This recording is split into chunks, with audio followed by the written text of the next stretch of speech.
guys. I hope you have had a fantastic holiday season. I just wanted to share a couple of things briefly with you. I'd actually shot this video yesterday afternoon, yesterday evening really, and it was like 12 minutes long. And I thought, man, I'm not going to send out a 12-minute long video for these people. So I'm trying to trim this down in my mind and just kind of share with you what sort of God has laid on my heart. But last week as I was praying, I was walking the neighborhoods, and that's kind of how I do things.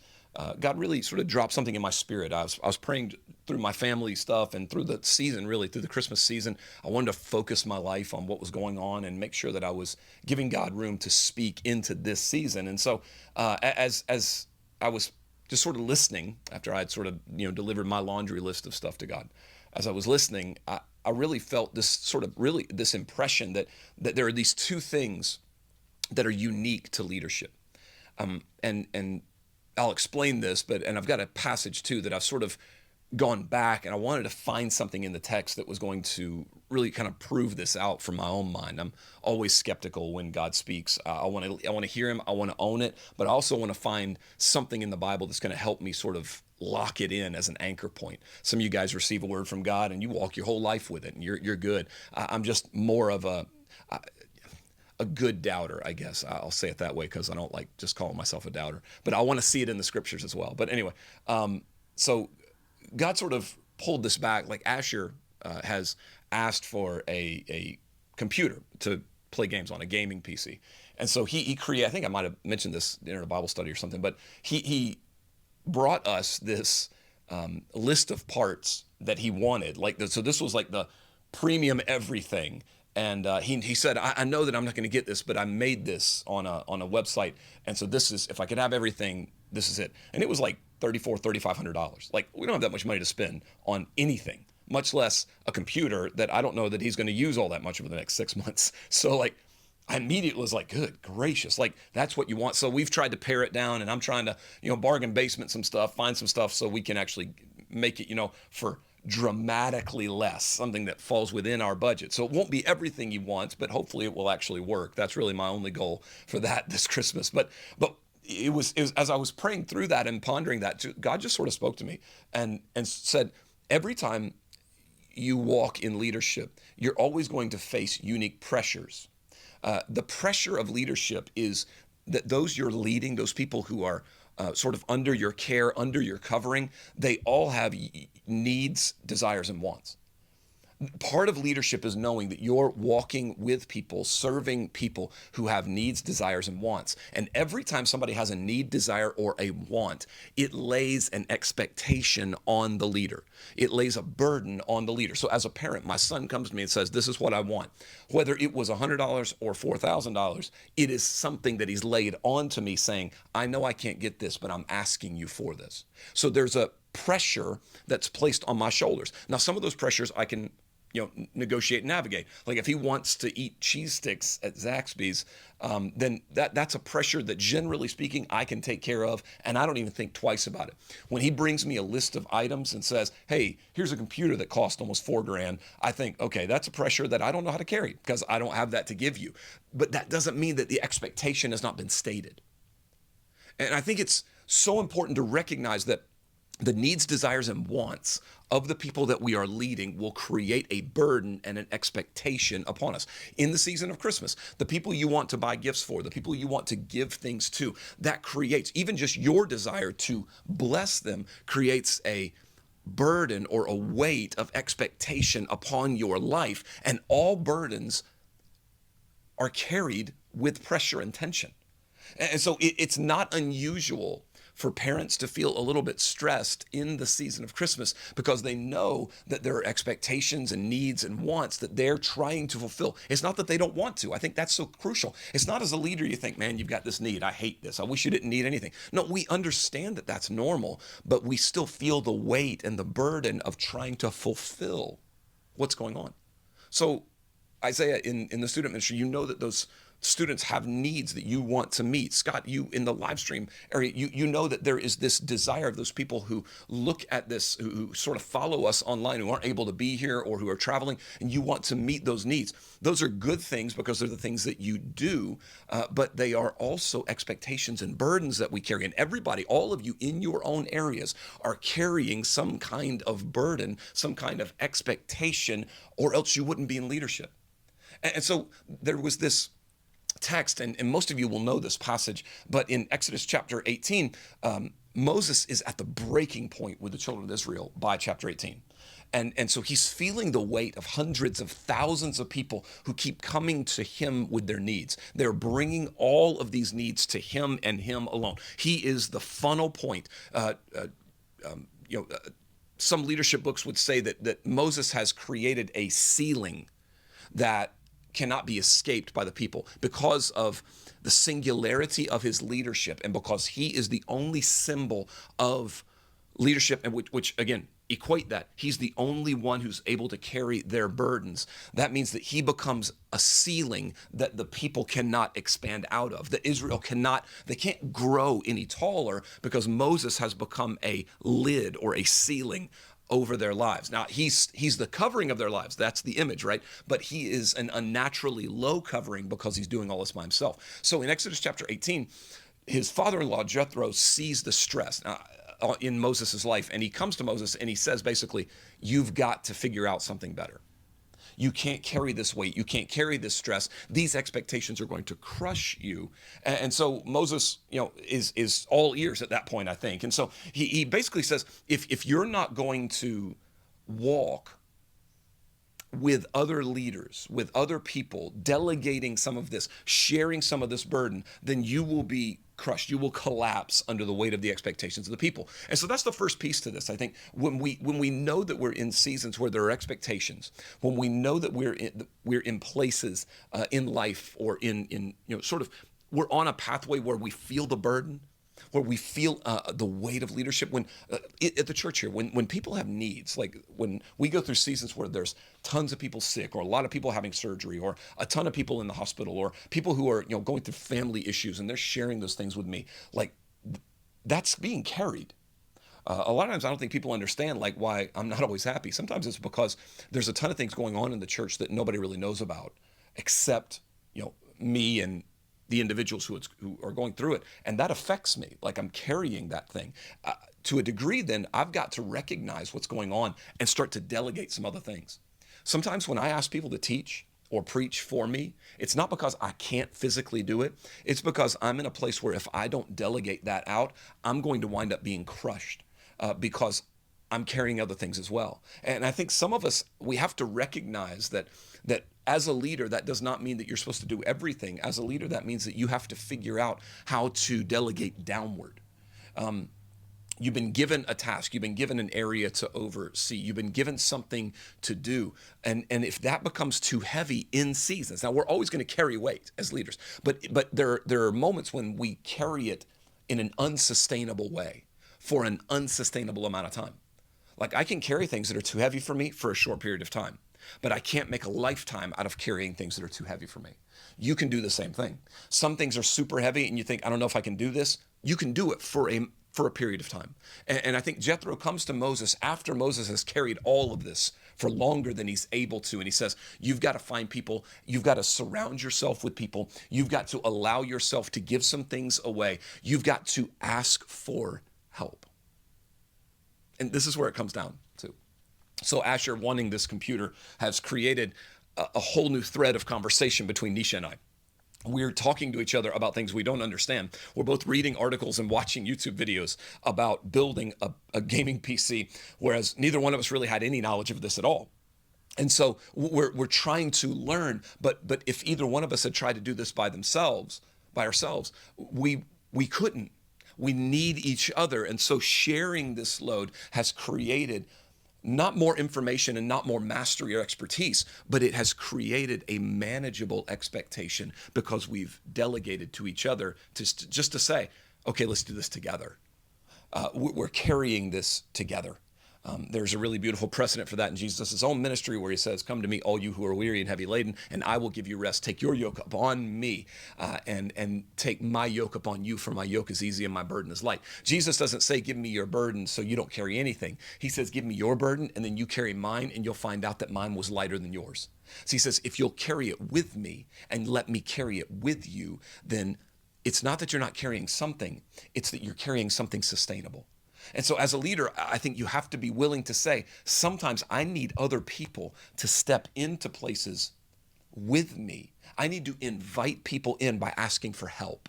That's the first thing. Second thing, if you move down in Exodus 18, verses 22 and 23. So Jethro says, if you'll do this, if you'll ask for help, and if you'll commit your life to carrying a sustainable burden for a sustainable amount of time, then he says this, it will be that every great matter they bring to you will be judged by the others, and will be judged by you, and every small matter will be judged by those who you delegate. So it will be easier for you. This is in 18, 22, and 23. If you want to look up Exodus chapter 18, he says, it will be easier for you, for they will bear the burden with you. I want to say something really quick there, because when I was reading through this passage, it really struck me. Everything about this is not supposed to be hard. There's nothing wrong with allowing some things to be easy. You are not a great martyr by making things that are supposed to be easy more difficult than they're supposed to be. So if you're walking through things that are not supposed to be difficult, but you're making them harder than they should be, don't expect a lot of sympathy, because if you could have delegated it, given it away, or done it differently, then you probably should have. Everything in life is not supposed to be hard. There are enough things in life that are going to be really hard, and you can't change it. Don't make the easy things more difficult than they should be.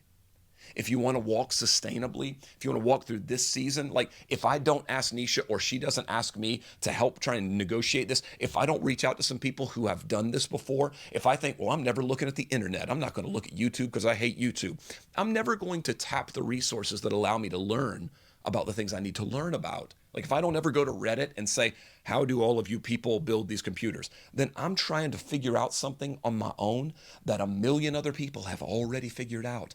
I'm making an easy thing more difficult than it needs to be. Let the easy things be easy.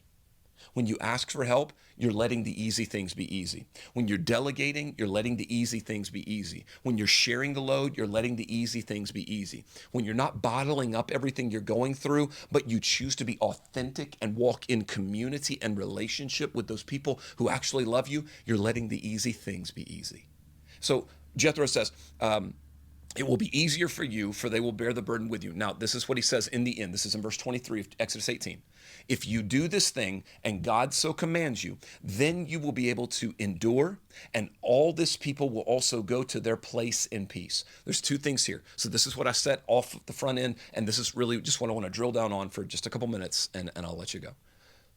He says two things are going to happen. If you will allow God's purpose for your life to become evident to you in the way that you lead.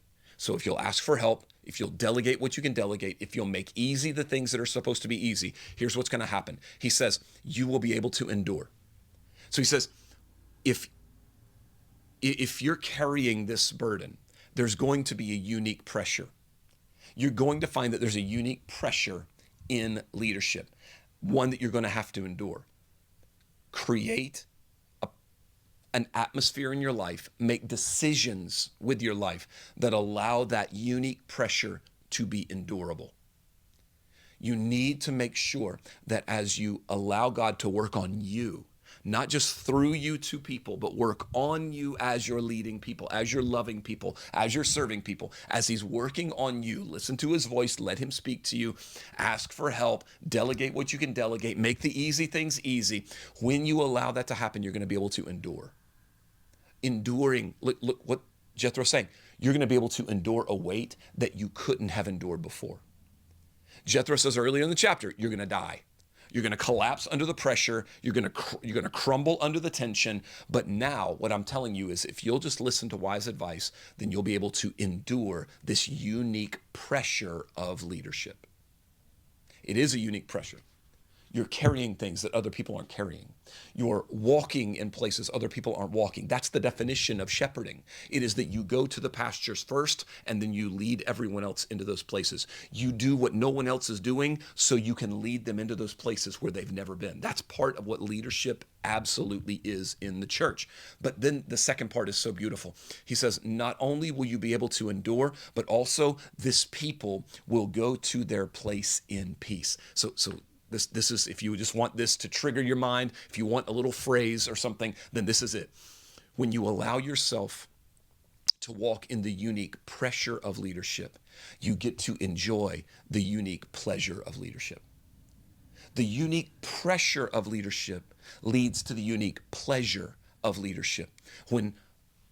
Whenever it happens, if it's on his birthday, because his birthday is December 19th, so Asher really just gets kind of a mishmash of gifts throughout the middle of December. But the beauty of being able to walk under the pressure of having the expectations of what he wants and needs and desires, when we actually give, when Nisha and I are actually able to give to him these things, when I sit with him at a desk and we put this thing together and we get to share this time building this computer, the unique pressure of being his father, of being his parent, of being the burden carrier of his desires, the unique pressure of that is going to turn into the unique pleasure. I'm getting a phone call because I didn't turn on Do Not Disturb. So if there's a gap here, you guys will know that I got a phone call because I didn't put my phone in Do Not Disturb. It happens all the time when I'm shooting videos. It frustrates me to death. But anyway, this is not a video for the church. It's a video for you guys who are the 20%. So I appreciate you all, and I thank you for letting me be authentic and raw and making mistakes and not getting everything right all the time. But to get back to this. So the unique pressure of leadership leads us to the opportunity for the unique pleasure of leadership. If you never carry the pressure, if we never carry the burden, if we just sort of abdicate our responsibility to walk in the calling that God has given us, then we might not have all that weight on us, but hear me please. We miss the opportunity to celebrate and rejoice when we see the fullness of what God is doing in the lives of the people who we're leading. This is what Jethro tells Moses. He says, if you'll do it this way, you'll be able to endure long enough to see these people. That's what he said. This people will also go to their place in peace. You'll see them through to the end. Now, what we know about the story is that Moses doesn't. This is the tragedy of this story, is that Jethro actually lays out for Moses this really powerful, this really sustainable way of leading, but Moses continues to carry more burden than he should. And so what we find out is that Moses makes a rash decision and God has to lay judgment upon Moses, and Moses doesn't actually walk the people into the promised land. But that doesn't mean that Jethro's advice is flawed just because Moses' performance is. The beauty and the power of this is that when we choose to carry the pressure and the expectations and the tension of leadership in a sustainable way, when we choose to humble ourselves and ask for help, when we choose to delegate downward what we can delegate, and when we choose to make sure that the easy things are easy, what happens is we have the power and the privilege of enduring the tension, enduring the weight, enduring the burden long enough to see the faces on Christmas morning when everything is opened and they realized, man, I asked for this and it showed up. To see the tears in the altar as you've prayed for weeks or months for someone's life to be changed, and suddenly you see the breakthrough that God brings to them. If you don't carry the burden, if you don't labor in prayer, if you don't intercede over their lives, then when God does what God is going to do in them, you don't have the same kind of investment, which means you're not walking in the same kind of return. The unique pressure of leadership is intense at times, it is heavy at times, and it feels at times like it's going to crush us. But can I just tell you, the unique pleasure of leadership is unmatched. To see that which you have given and given and given, received in a way that brings transformation. To see the seeds that you have sown and tended and watered and cared for finally become harvest. There is no greater joy than that. There is no greater pleasure than that. Like as a parent, And this happened years and years ago. Christmas became special again to me. Like, cause when I was single, like as I became an adult, I didn't care about Christmas all that much. Like, it just wasn't all that important to me. I still, I love Jesus. I'm glad for the season, but it just all felt very commercial. And so it just is what it is, the giving of gifts, all that kind of stuff. That was right up until I had kids. When I had kids, it changed my opinion of Christmas again. God allowed my children, even as babies, to resurrect the beauty of what this season is for me. Because, and here's what's ironic, it took him laying the weight of pressure on me to want to get things for them, to want to give to them, to want to bring things in so I could push them back out. That's what changed everything for me, because the tension and the pressure of the burden created the beauty of the pleasure of the payoff. As leaders in this season, I'm just telling you, allow the easy things to be easy. Delegate downward what you can. Don't carry all of it alone.